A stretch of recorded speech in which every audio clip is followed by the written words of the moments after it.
Hi YouTube, today we're going to be looking at some vintage revolvers here, and I'm going to show you the differences in fit and finish, actually mainly the finish work, and vintage Smith and Wesson revolvers and vintage Colt revolvers. And for argument's sake, all these guns were made around the same time era. They were either made in the 1970s or the 1980s.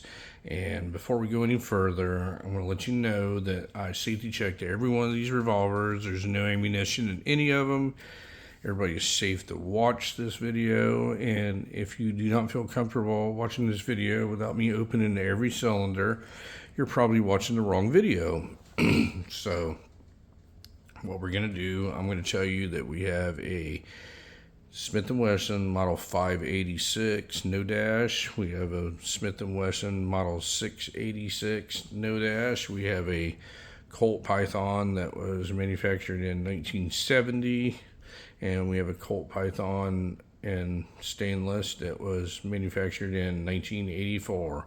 All these are 357 Magnums, and all of them are comparable guns for the time era. So we're going to go from left to right. We're going to do the first one we have here. This is a Smith & Wesson model 586 no dash, and I can show you now that I have it. There's nothing in it, and if you'll look at the finish on this, this is when Smith & Wesson was at the top of their game. It's got a very beautiful blue finish on it. It's very shiny. Let me flip this over and show you. Any imperfections you see on this gun is merely fingerprints or oil for storing purposes. I can show you some of the roll marks on it. It just says Smith & Wesson 357 Magnum. This is some of their patent stuff and where it was made. We flip it over here. On this side, it says just Smith & Wesson, and it has their logo right here on the side plate. But it's a very good blue job. This gun was a no dash. It was one of the very first ones made for this gun, and this was the answer to the Colt Python that we're going to be comparing it to. So it has a full underlug. We're not going to go all into the history. I just want to show everybody the actual finish on it. We're going to compare the finished product, the bluing, to the Colt. So this is the Smith & Wesson 586 357 Magnum. This is a 6-inch example in blue. So the comparable gun to this would be the Colt Python. This is a royal blue Colt Python 357 Magnum. This was manufactured in 1970. If you'll look at the difference in the bluing, there's no comparison here. This thing absolutely looks wet when you look at it. If you look at the finish work on it, this is one of the reasons why Colt got a premium for their guns. When they did it, there's no comparison in the finish work. If you look at some of the roll marks on here, I mean, this thing is absolutely stunning looking. Now, the Smith & Wesson people are not going to agree, but this is why a Colt costs more. The prep work that went into finishing these guns is far better than anything that Smith & Wesson ever did. Now, we're not going to compare the actions or any of the specs or anything. All we're going to do is show you the finish work on them. So if you look at this thing, it absolutely looks wet when you look at it. We'll give you one more time. We'll show you the Smith & Wesson. It is not bad, but it is not Colt finish on it. It's better than anything you can get today, but it is not a Colt. So we'll move further into the stainless ones. This is the Smith & Wesson model 686 no dash. This was made in the early 80s. This was also made as an answer to the Colt Python. If you look at some of the roll marks and look at the finish, this is more of a matte or satin finish. It just says Smith & Wesson right here on the side. It has the Smith & Wesson logo on it. Flip it over, has their patent and where it was made, and on the side it says Smith & Wesson 357 Magnum. This is how they did their stainless guns. It's more of a satin finish. Like I said, there's nothing wrong with this. This is when they were at the top of their game, but it is not polished off like the Colt was. So this would be more compared to this one here.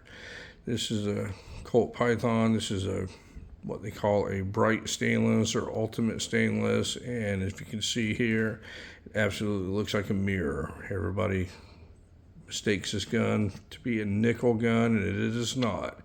This is what Colt did. They took extra time to polish these things up, and as you can see, it looks like a mirror. See some of the roll marks on the side. You can see your reflection in it. It absolutely looks like a mirror. But this is what Colt did with their stainless guns, and we'll give you one more look at the Smith and Wesson. It's more of a satin look. So people often wondered why you went into, in this time era, you would go into the gun store and you would see these guns sitting side by side, and the Smith and Wessons would usually be, the ones on this side would usually be about half price of these. So you could get two of these for what you could get one of these for. And if you look at the craftsmanship that went into them, I mean, just look at the finish on this. The work that has to go into this to make this thing look this stunning and this shiny under blued finish is just unreal. The polish work that went into it. Colt also used very toxic chemicals when they blued these guns, and that's why you aren't going to see anything to this day that absolutely matches it.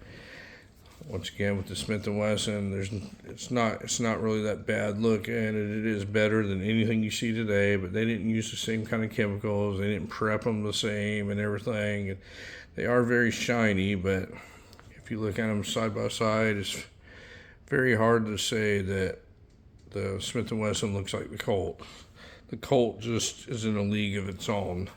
Same to go with the stainless. The amount of polish work that goes into making the stainless steel look this shiny, it's just unbelievable, the work that goes into them. And that's why these things were about double of what the Smith and Wesson were. We're not going to get into a debate over which action is better or which gun is better. It's just the proofs right here in front of you, which one is more aesthetically pleasing and which one looks better and which ones had more work went into them, more preparation work. Very skilled people polishing guns were only allowed to work on these, and these were more of a assembly line assembled. This gun was made as an answer to this gun. This gun was a lot more affordable than these guns right here, and there's nothing wrong with these. These are very high quality guns. All these guns here are collector grades. They're all in mint condition. They all have no flaws to them or anything. It's just these are a step above these when it comes to the looks department. So anyway, folks, just wanted to show you the difference in what the finish work looks on a Colt Python versus the Smith & Wesson 586, 686 series. And you be the judge of which one you think looks better. But thank you very much for watching my video, and you folks have a great day.